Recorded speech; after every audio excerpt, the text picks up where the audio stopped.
I'm in Edinburgh, a city that's celebrating 70 years of its world-famous festivals. Welcome to Songs of Praise.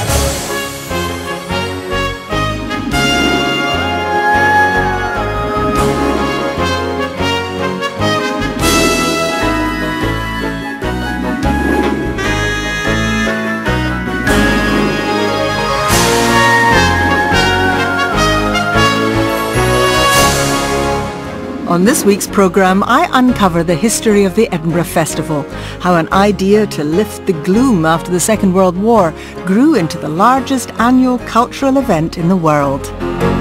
J.B. Gill from JLS finds out about the faith that drives gospel music legends the Blind Boys of Alabama before they perform here in Edinburgh. And I'll be chatting to writer and comedian Paul Carenza to find out how faith and comedy come together. If you believe in a creator, you believe in creativity, this is one of the freest ways of using the creativity that I think is God-given.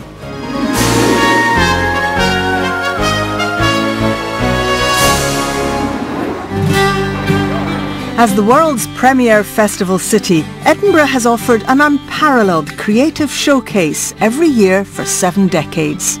From the military tattoo to celebrations of comedy, film, dance, music, and much more. The Edinburgh International Festival was the first of the festivals to be established 70 years ago. Every year since then, there's been a service of prayer and praise here at St Giles Cathedral to mark the beginning of this special time. All our hymns today are from Stockbridge Church, just a short walk from the city centre. It's a beautiful Georgian building and a popular venue for performances during the Fringe. And as people from all nations flock to Edinburgh's festivals, we begin with a hymn that bids all the world to sing in praise of God.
Planning some of the world's largest cultural events is a huge undertaking.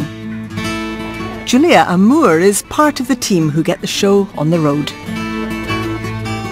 The really exciting thing is this is not one festival, but it's 5 festivals taking place in August and another 6 around the rest of the year.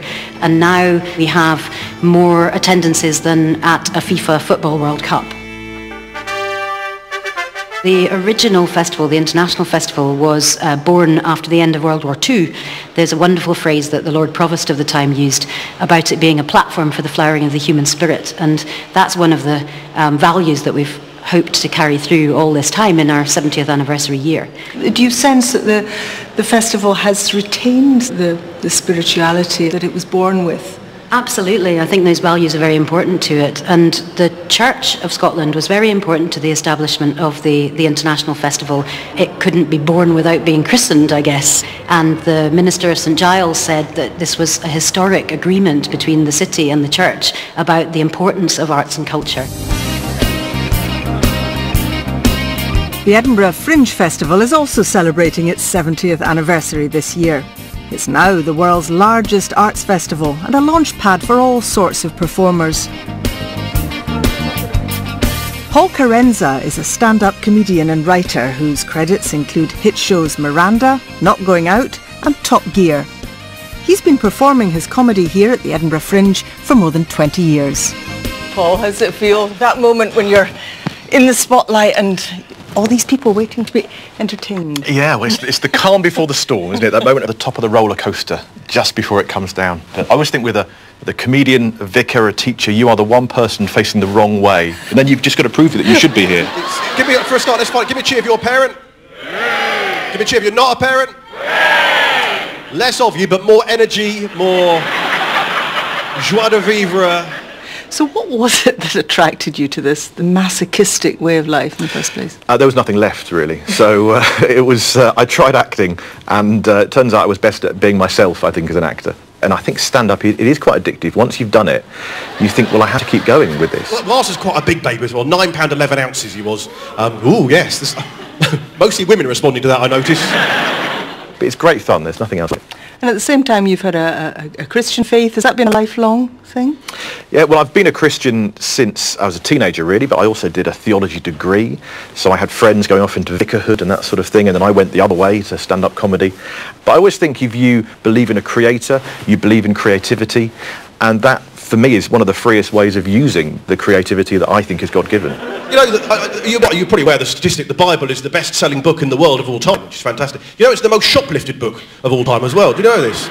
It is the most stolen book, which is ironic, because quite early on it says thou shalt not do that, but obviously they haven't got that far yet. There maybe historically has been that battle between people of a faith and comedy. You know, can the two mix? And I think Jesus was using humour 2,000 years ago. I love to think there must be a tale to be told about the matey carpenter sort of background of someone like that.